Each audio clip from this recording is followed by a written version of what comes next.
I cannot wait for you guys to see the show with Nicole Ash. She's a friend of mine. She is a client of mine for the last couple years, actually. I've seen her grow, but she honestly came into my world already a badass. We talked about her content strategy, her business strategy, and her music strategy. She is an alternative rock musician and content creator, helping other musicians create opportunities for themselves through social media. Without further ado, enjoy the show.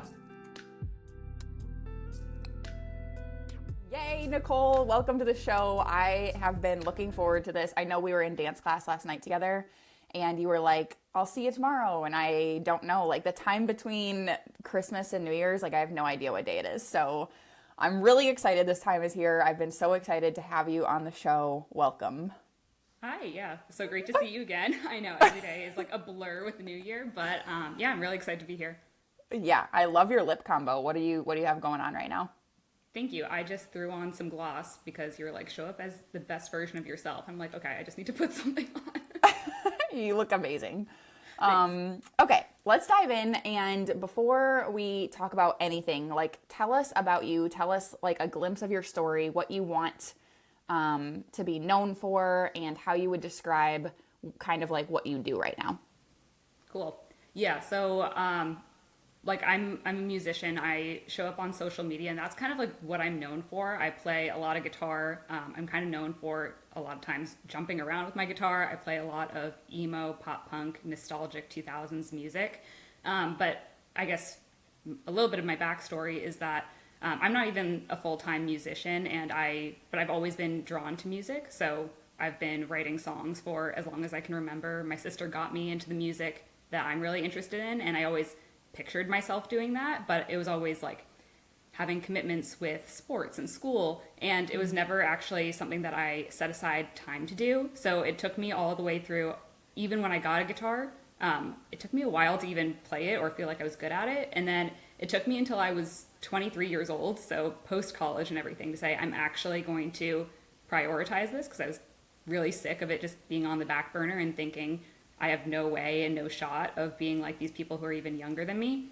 And then, so at 23, and I saw people playing music all over Instagram, and at the time it seemed like a easier foot in the door than starting a YouTube channel and doing all of this stuff. So I was like, okay, I'll just start with small pieces of content, and I literally just made a progress account, and it turned into what it is now, which is way more followers than I ever thought it would turn into. And that has progressed me to not only doing stuff that I didn't know I could achieve with my own music, but this past year, especially after being introduced to you, was when I realized I could actually help other people do the same thing. And that's what I'm also really passionate about, is helping people who feel like they have this really big ambition and dream in music, but they just have no clue where to start and how to get a foot in the door. And that is the path I've taken and how I want to help people too. Oh my God. Okay. I'm so obsessed with your mission. I'm so obsessed with everything that you do. Your content is so freaking good. It's like not every day do we see a cute blonde girl like you, like just like you're such a badass. And did you teach yourself how to play guitar? First of all, that was the first question I wanted to ask you. You taught yourself? Yeah. So I would just watch YouTube and try to figure it out, and then eventually learned guitar tabs. And that's how I started learning things faster and faster. But yeah, just kind of sat down with a guitar and forced myself to learn it. That's so cool. And how old are you now? Because you said you started when you were 23. How old are you now? So I'm 29. Okay. I love that message, because I think like 20, when you think about it, and I don't know if you feel this way now, but hearing 23, I'm like, dude, that's such a baby. Like, you're so young. But I know in that moment, because I would have been thinking the same thing. Like, I'm too old. Like, I miss my time. You know what I mean? But I was also listening to a podcast earlier who was talking about, I don't even know his name, but the guy that owns or invented KFC, you know, the fast food place. Mm-hmm. Like, he started that business when he was in his 70s, which is crazy. I don't even know if he's still alive anymore. But anyway, my whole point was that it doesn't matter how old you are. And I love your mission around that. And I love that you started your Instagram. I need everybody to hear this. Posting your progress. Like, you shared about how you were learning music and how you're writing music. And now you have how many followers on Instagram? A little less than 90K. Okay. 90,000 followers on Instagram. You also have a massive following on Threads. you're so consistent, and not just like the amount of following that you have, but you also get a lot of engagement. Like I've looked at your Instagram multiple times and I'm like, dude, she gets so many comments, she gets so many likes, so many shares. Like you have a community on Instagram, and it all started with you just sharing your journey, which I also think is like a huge plug. And we're going to go into all of this because, as you guys heard, Nicole now teaches other musicians how to build their presence on social media, which is so freaking cool. But I want to back up to that point of it all where you were like, I think I'm kind of good at content and I think I might want to teach other musicians how to do this. Walk us through that part of the journey, the challenges, the wins, like everything in between. What did that look like and feel like for you? I think that was actually probably not the right time for me to start, which could be even an interesting topic on its own, because the reason why I even started that and even how like I found you was it all came down to a moment where I had actually been let go from a job, and Oh, wow. I was trying to figure out like what do I do next and like how do I spend my time. Ended up meeting you through our gym, but I started getting like connected to more people, more entrepreneurs, and thinking about how could I actually turn what I'm doing with music into potentially a business or something. It made me kind of like force myself to think a little bit differently of what am I actually doing. And I had never thought of how can I teach people through social media until I kind of stumbled upon your world. And I was like, that would actually be something kind of cool to try out. But I think it was also a difficult time to start that because I was coming in with kind of a lack mindset of how do I just get going? How do I do this the right way? Rather than when I started my Instagram, it was purely just coming from, I want to do this because like it feels good to show up. And I think that that is truly how I feel about helping people and how I feel about what I'm creating and coaching people through. But I think actually when it started was probably like a really weird time for me to start. Yeah. I didn't know that part of your story. I did not know you like got let go from a job and then you were trying to like make the money and do something you were still passionate about. That's so interesting. And it's also crazy that you're balancing like a full-time job, you're a full-time musician, I would say, and you're also running a business now, which is a lot of hats to wear. But I want to back up to when you help other musicians with their content and you're looking at their strategy of how they post. Walk us through like what do you think is really good that they do, and where are some areas where you're like, this is the most common thing that I think I could help people with, specific to your niche?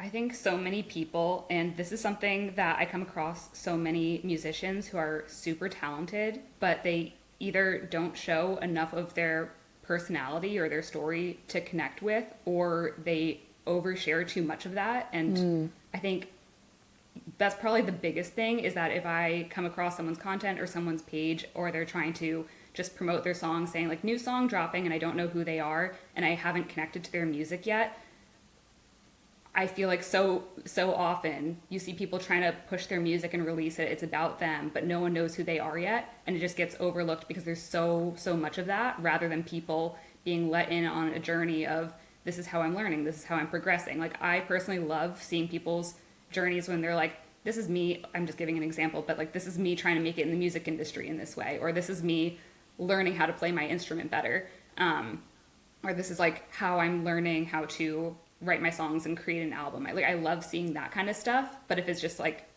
song drop and pushing it in your face, it doesn't really connect with me.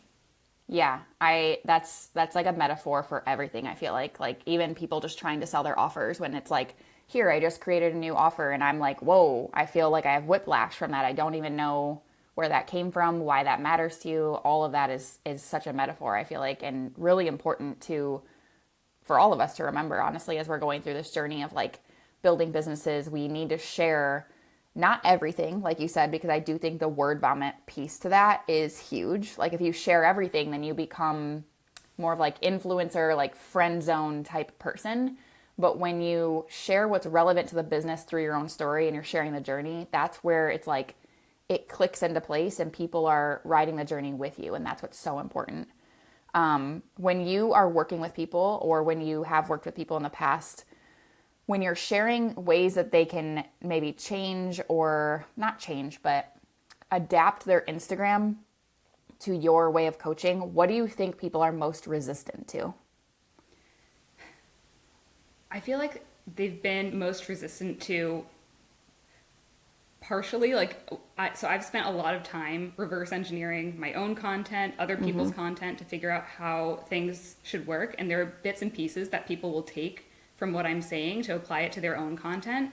But I think the biggest thing that they fall off of is the consistency piece, and also being a little bit afraid to still put themselves out there. So I'm best known for my energy, my stage presence, even if it's just playing in my room. Yes. And I feel like there's still sometimes that hesitation for people to put themselves out there. And I was recently just talking to someone who said, that is something that I know is really important to your content. I hear you talking about it in your program.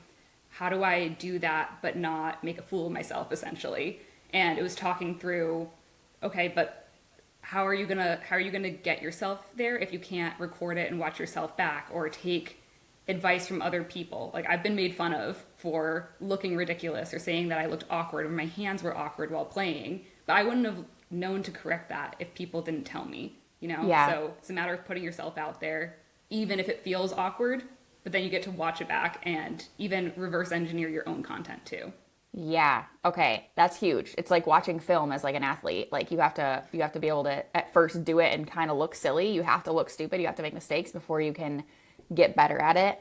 I don't know if you know this, but I think I've told you this before, but I taught myself to play the acoustic guitar. And this is years ago, I think like in 2018 maybe. I used to record covers. I would like learn rap songs mostly and like turn them into like a song. And I would record like covers. They're still on my Instagram actually. And I always felt so dumb, but I was like, I'm for sure going to be like a singer-songwriter famous person. Like at the time I was like, that's for sure my path. But I remember like it takes a lot for me to feel embarrassed, but I even was like, dude, this is putting yourself out there singing or playing an instrument, doing anything musical is so vulnerable. Like you really do feel like naked almost, you know? So this is actually a huge reason why I keep my account how it is and I don't go back and delete any of the things that make me feel really cringy. I purposely, and I talk about this on my story a lot, is I purposely leave all of my old covers up because if someone goes through my profile and they're like, how did she start, and scrolls all the way back to the beginning, they can see I could barely play guitar. It was not always in tune. Like I was struggling. I looked awkward. I felt awkward. But if anyone went back, and I used to like record on my iPod Touch at the time. So it was like horrible quality, but I keep all of that there for a reason because you have to start somewhere, and like it doesn't matter what you are using. It doesn't matter how good you are. I was 23 where in the music industry, that's late. So it's just that's kind of crazy. A no excuse and a reflection. If anyone goes back, they can say, okay, she's starting, she's like still able to do this. Yeah. And now if they see your content now, it's like it looks so good. Like it's so professional looking. And I do have to say, like, you do have stage presence even if you're not on stage. And I wanted to ask you if you could define when you're watching yourself, so not your clients, but when you're watching yourself and you're like, oh, that was good stage presence. What are the things that you're doing that you would say is like that, I killed that in your content? Yeah, I think so I, especially if I ever get in my head about content or if I'm recording, so when I record my covers, I will go over and over and over again. And if I psych myself out, I'm like, I've been doing this for too long, I have to like picture myself on a stage playing for a bunch of people. And that helps me step into a totally different version of myself. It's not me playing in my room, it's me playing in front of people. And that really like gives me a different kind of energy. And I will sometimes like sing the words to the song. And I think the facial expressions and certain movements that I do, I'll sometimes plan out like, this is specifically how I want to start and hook people in with a certain movement. Like that was good. Or, I feel like a lot of times the facial expressions alone can be huge because even when I sit down, you can still feel some sort of energy from that. And I have like a whole another program all about how to channel that kind of energy into your content. What is that program called? That is called the Rockstar Energy 3-week challenge. So in like 3 weeks, how to really embody all of that, but turn it into really powerful content as a musician. Yeah, dude, that's so good because when you talk about like you literally said like I think of the hook as like the first move that I'm doing, whereas most people think of the hook of like what can I say or what can the text on screen be, and you're doing it in a totally different way, which is fascinating. Where you're like, what is this first move that I mean, if you guys watch her content, like she is like so energized in her reels when she's playing her guitar. It's like I don't know where you get that energy from, but it's like you tap into this alter ego, which is almost like we should all be doing that in our content because it is stage presence. And it is like you are performing even if you're not on stage. It is your content. That's how people find you. And the whole goal for you is people find you and then they want to hear your music. And so you're on Spotify, right? And Apple, right? Okay. Yeah. So everybody go check her out. How do they find you on Spotify? Nicole Ash. Nicole Ash. Okay. Just wanted to make sure we covered that piece. But back to the content. When you're thinking of like, okay, I'm going to do this move, like what are some of your favorite hook moves that you do? Like describe them to us. So there are also different moves that I would practice to do. So like this wasn't necessarily a hook, but in a cup, I haven't done it in a while because I'm getting a little bit older, but I would practice back bends with my guitar. No way. Yeah, so I have a couple from like a couple years ago. And I would like try to do a back bend, but they were still a little sloppy. But ouch. It was something where it was like, I need to somehow put that into my content. And I would make that be the cover. What is it called? But like the screenshot cover on your Instagram. Yep. I'm blanking. But I would do that so it could catch people's attention of like, whoa, why is this girl doing a back bend with her guitar? Yeah. And it just draws in that interest. But I love doing like a jump at the very beginning, or I like just kind of, I kind of dance. So I'll like sing and dance. If the guitar is going to come in a little bit. So I'll just kind of like sing along and bring in some visual interest that way. So good. And you have like cool lights and stuff, but I do feel like if we took away your lights, if we took away, like you have all your guitars laid out in the back, which is a vibe, even if we took all of that away, like you would still have the growth that you have because of that stage presence. I truly believe that.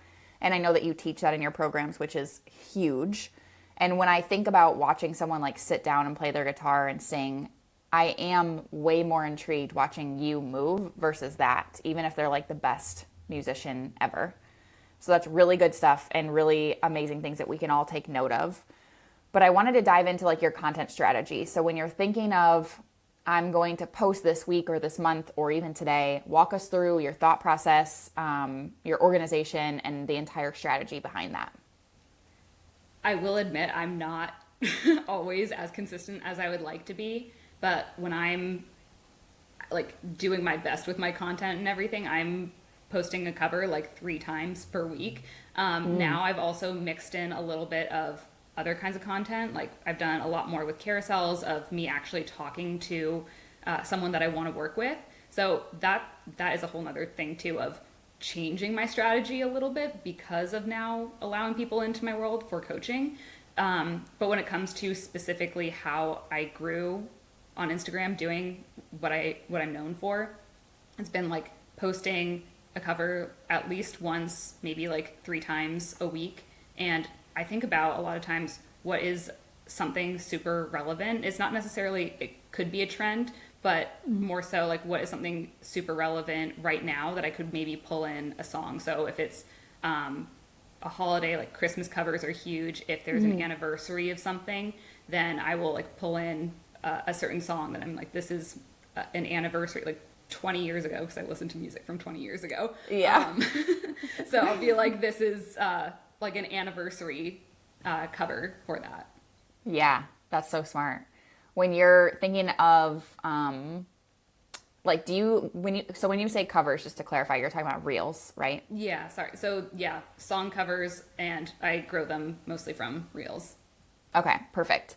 And when you're thinking about like, what is going to hit with my audience, and you know this is like tried and true, you've tested this multiple times in your content, you know your people are going to love this, what is that thing?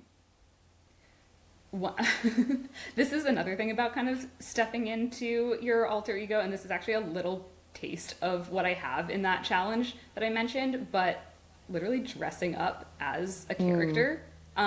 is huge. And I feel like people resonate with that so much because music is so personal. So people Yeah.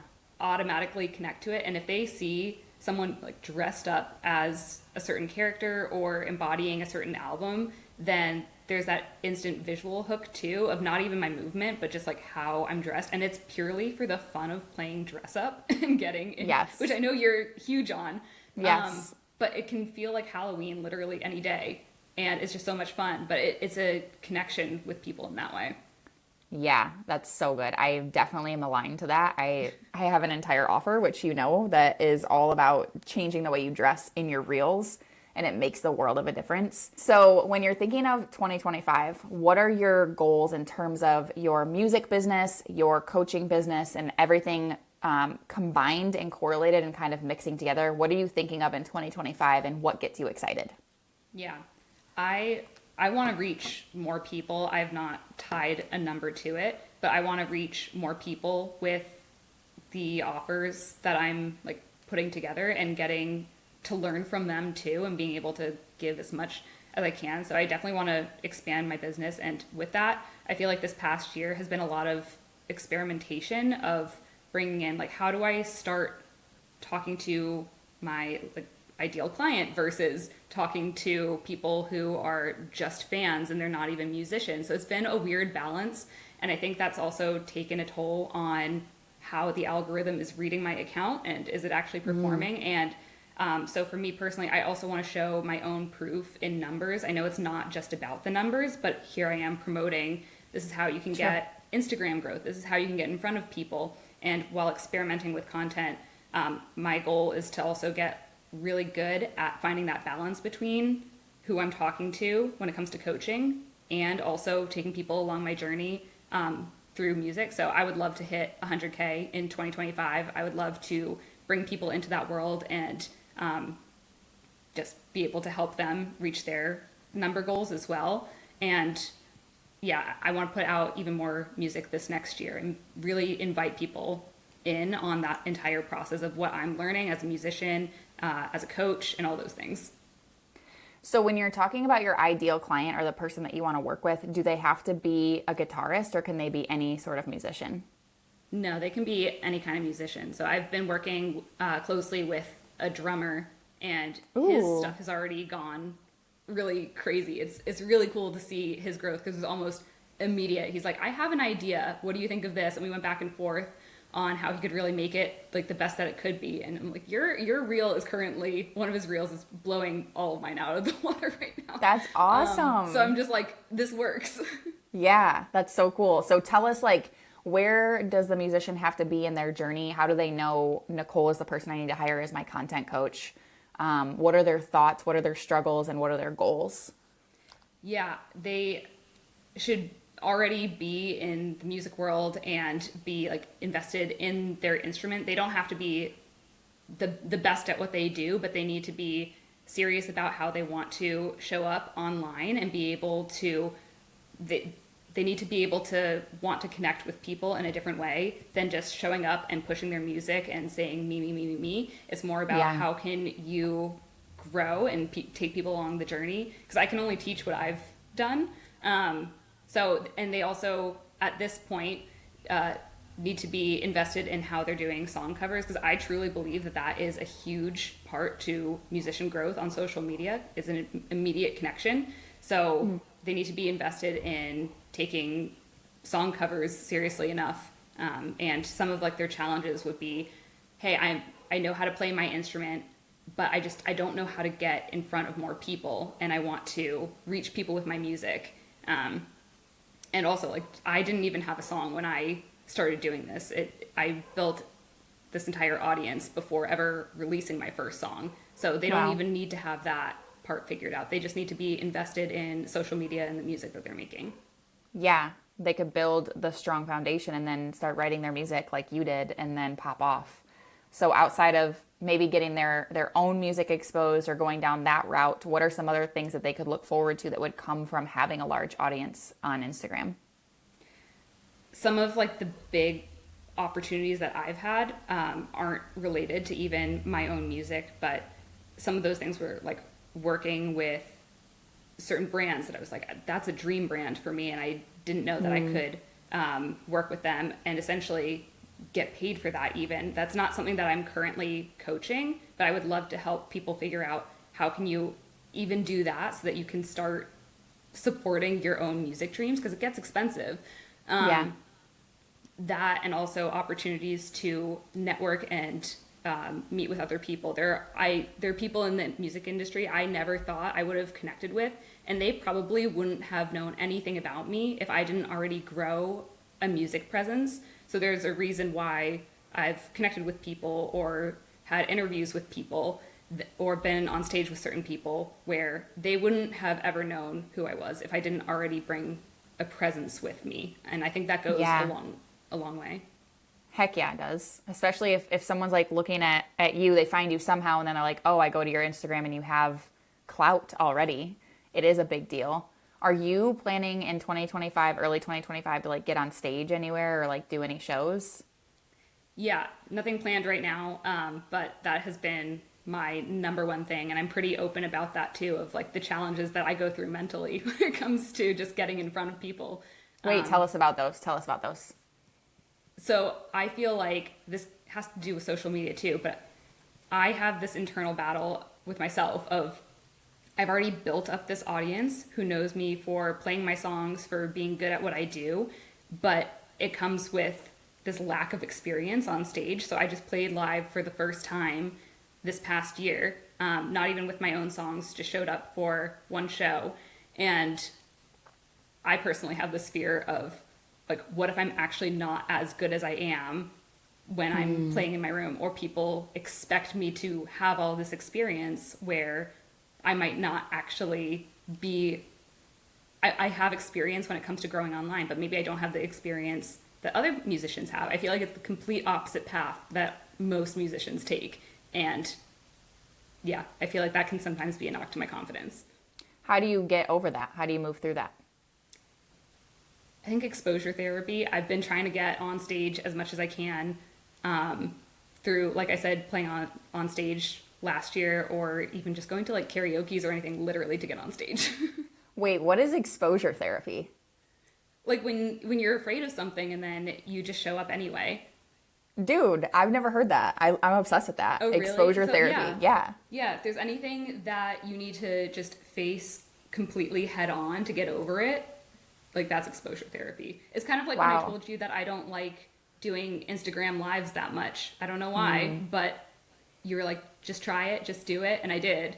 And yeah, I mean, yeah, for sure. I don't enjoy an Instagram live either, but we should definitely all be doing them more. I think that's like a great way, like you said, like exposure therapy to me sounds like retail therapy, but just healthier and probably better for your bank account. Yeah, probably. Yeah. So how long does it take you so you've learned the song, you've practiced, how long does it take you to record the reel and then get it out there?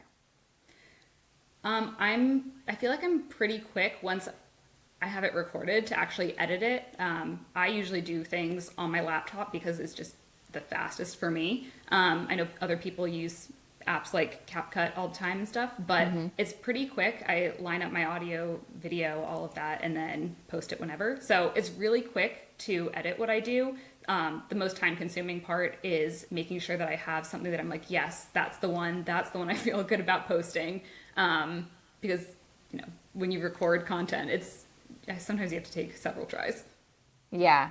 When you're watching your own content now, because you do this, like you're such a beast with it, but when you see something in yourself and you're like, oh, that's cringe, I'm not putting that out there, what is that thing now?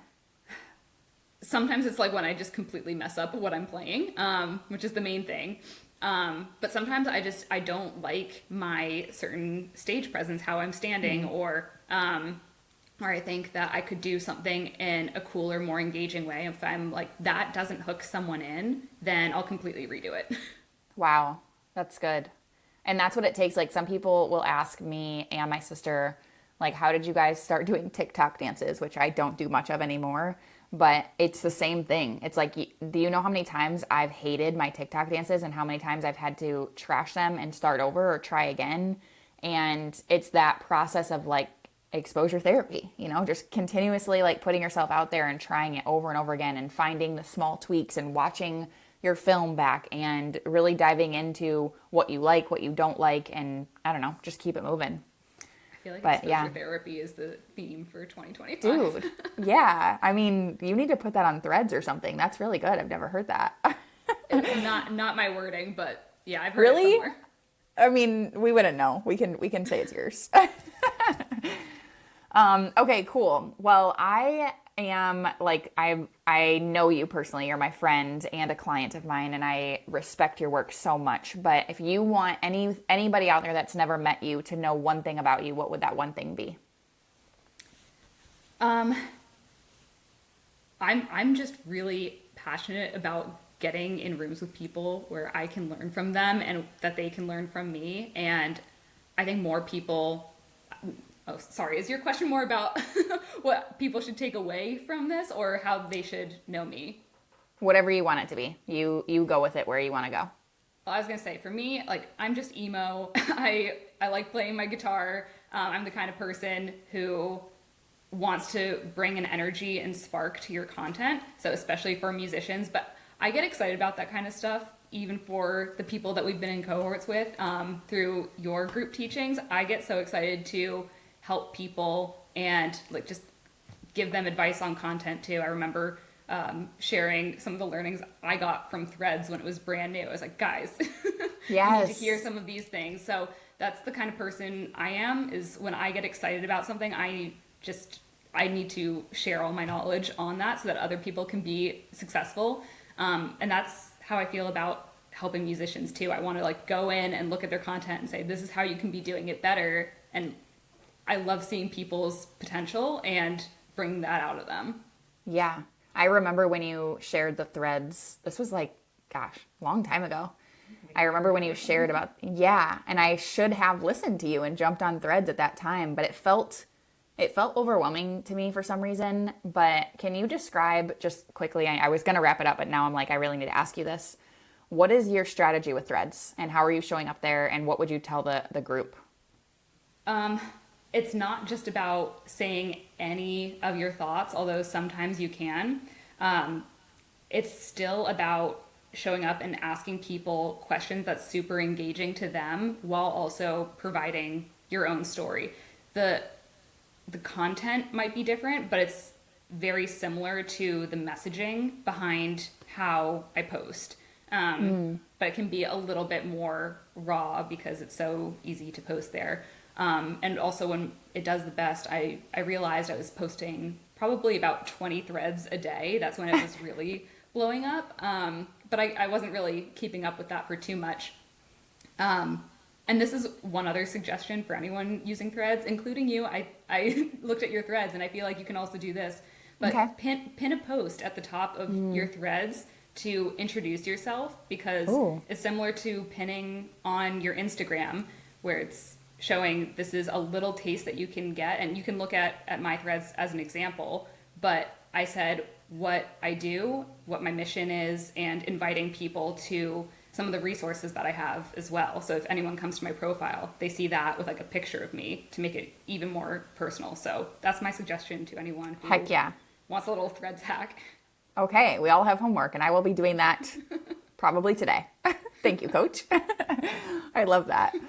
Okay, the one question that I'm asking everybody on the show is, and this is an interesting one for you because you're a coach for this, but shifting perspective, what is the best content advice that you've received and implemented for your business strategy or your music strategy, either one? It probably actually came from you kind of recently when you told me to open up more, especially this past year while, like I mentioned, experimenting with different kinds of content. It made me hold back from fully saying what I felt and what I wanted to say because there were so many internal battles of, like I said, feeling knocked my confidence about having a large audience while missing some experience that I thought was really important. And then also being afraid of coming across salesy because something was new that I am selling, but it's just totally different kind of message than what I had been doing. So Especially the past couple weeks, I've been way more open ever since you told me that. I'm like, I keep hearing your voice in my head that I just need to be more open. As I'm saying, like, I just posted something about my successes and failures because they're things that I want to cheer about. But there are also so many things that I feel like I failed at, even though they're not actually failures, but they're moments of growth and opportunity that I know if I don't post that kind of stuff, it just turns into a big highlight reel of, okay, sure, Right. you achieved this kind of stuff, good for you.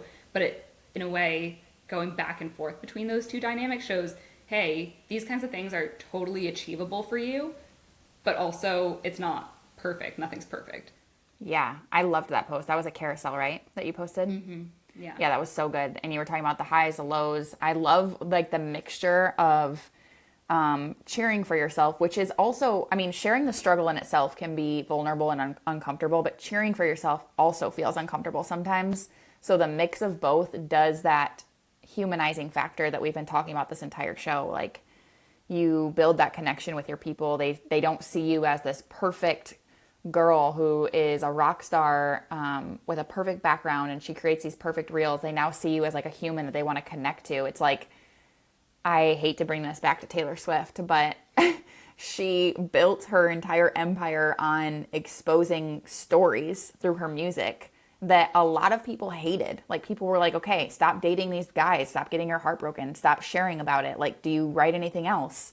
And all the while she lost a ton of people, she also built one of the biggest fan bases that the world has ever seen because she connected to her people. She found her people by being herself and sharing the highs and lows and everything in between. So I love that. And shout out to Taylor Swift because, you know, she's a beast. Yeah.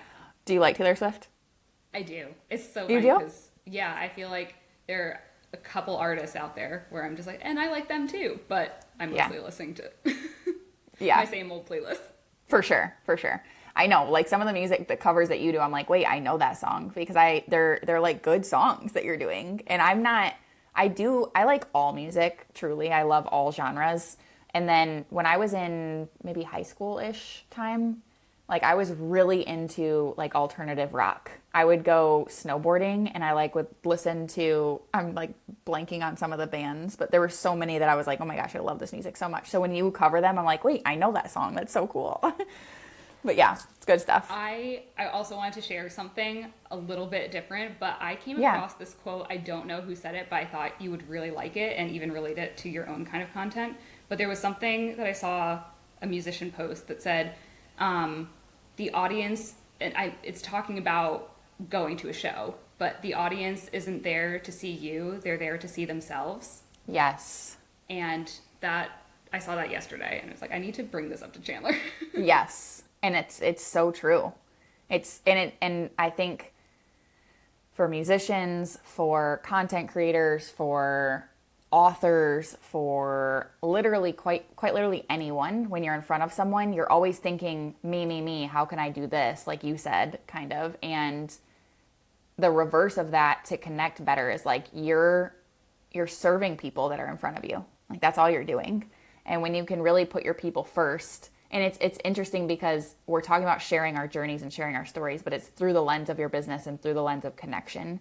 And when you get that piece down, when you nail that piece, I mean, it's insane how your audience does grow at that point. Your followers grow at that point. All of these things fall into place. And it's like all the while you could have just been yourself. That seems like a relief. But I think for some people, what I'm finding in my coaching business is as much as we can look from the outside and say you just have to be yourself, it's easier than you think it is. It's actually really hard for people to do that because they have on all of these masks and they have on all of these cover-ups. And I bet the same thing happens in the music world where it's like if you were to just get out of your own way, your music could sound better probably. And if you could just show the raw, the real you in your music and your content and all this stuff, that's when you could step into your light. That's when you could step into your power and shine more. But that's really hard for some people. So Anyway, I am going to drop the link to follow you on all platforms in the description notes. I know that we're going to give away one of your free lead magnets, which I'm so excited about. Can you just describe what that is and what people can expect when they get that? Yeah, sure. So everything inside of that breaks down the stuff that I wish I knew when I started recording music covers, where it talks about like the gear, the like how you think about your brand, how you think about editing and filming and all that kind of stuff, and even how you're starting to network with people. And that's really like the foundation of how I started growing my account. So I wrote all of that in there. Very cool. That's a great freebie, and I'm actually going to check that out too. That's good stuff. But Nicole, thank you so much for being on the show. I'm so excited to share this and for people to see you and to find you and to support you, and coming to a stage near you, Nicole Ash, everybody.